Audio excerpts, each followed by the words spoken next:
کو جانا ہے، یہ کام کرنا ہے. جو لوگ اب کی ڈیوٹی جاتے ہیں تو ان کو نیند کی تو ضرورت نہیں ہے، پھر ان کو پاسبل نہیں ہے. آپ کسی وقت بھی آئیں میرے ساتھ ملے، آپ کو مجھے نیند نہیں آئی دیکھی. بس یہ میرے پر رب کا خصوصی کرم ہے کہ مجھے نیند نہیں آتی.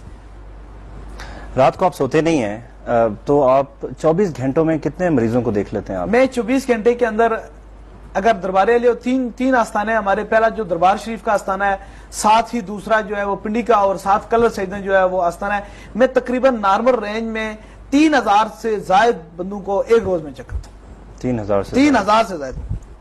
اچھا چلے، ہم نے مریضوں کی بات کی تو ہم مزید بیماریوں کے حوالے سے ہم بات چیت کرتے ہیں کہ آپ کیا سمجھتے ہیں کہ اس کی وجوہات کیا ہیں؟ ایک تو سب سے جو ٹاپ آف دا لسٹ بیماری آپ کے نزدیک ہے وہ کون سی ہے اور اس کی وجوہات کیا ہیں؟ دیکھیں، میں نے ایسے بہت سے مریضوں کو چیک کیا ہے کہ جو لوگ ڈاکٹروں سے ساری چیزوں سے علاج ہو کے مریض جاتے ہیں. اب اس کی ٹاپ آف ریزلٹ یہ ہے کہ 70% جنات اور جادو کا اثر ہوتا ہے، جس کی وجہ سے ڈاکٹروں کی سمجھ سے مریض باہر ہوتا ہے اور اس کا علاج کرتے رہتے ہیں، وہ مرض بڑھتا جاتا ہے. میں کینسر کے مریض جو ہوتے ہیں ان میں 70% ایسے لوگ میں نے چیک کیے جن کے ساتھ جنات کا اثر ہوتا ہے. جنات انسانی جسم میں داخل ہو کر sugar, high blood pressure, cancer اور فالج اور گٹھیا جیسی موذی مرضیں مر دیتے ہیں. اور شیطان جنات بعض جو ہیں وہ خاندانی نسل در نسل آتے ہیں، اور کچھ جنات ایسے ہوتے ہیں جو جادو کے ذریعے لگائے جاتے ہیں. ان کے لیے جو نسل در نسل آتے ہیں وہ بندے کو کم تنگ کرتے ہیں، لیکن جو جادو کے ذریعے کیا جاتا ہے وہ انسان کو بس وہ بلائنڈ ہوتے ہیں، وہ اندھے ہوتے ہیں. ان کا مقصد ہوتا ہے کہ جب اس بندے کو ہم ماریں گے تو ہمیں اسے یہاں سے رہائی ملے گی.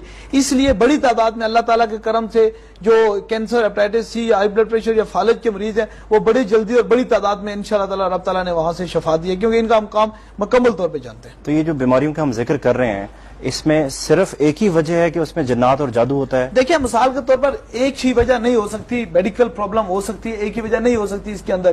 لیکن بات یہ ہے کہ میں نے آپ کو بتایا کہ لا الہ الا اللہ محمد رسول اللہ میں یہودی کی گولی سے کئی لاکھ گنا زیادہ طاقت ہے. جب اللہ کہتا ہے میرے ذکر کے اندر شفا ہے، جب ہم کسی کو اللہ کا ذکر کرتے ہیں چاہے وہ جنات سے ہو یا چاہے وہ میڈیکل پرابلم ہو، رب اس کو شفا دے دیتا ہے.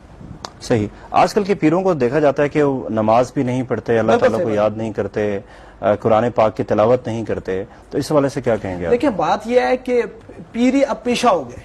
میں آپ کو یہ بتاؤں، یہ پیشہ نہیں ہے، یہ اللہ کی ایک حکم کی فرمانبرداری اور اللہ کی ایک ڈیوٹی ہے. تو جو لوگ نماز اور قرآن سے پیچھے ہٹتے ہیں وہ درویش تو نہیں ہو سکتے نا. ہم انہیں پیر نہیں مانتے.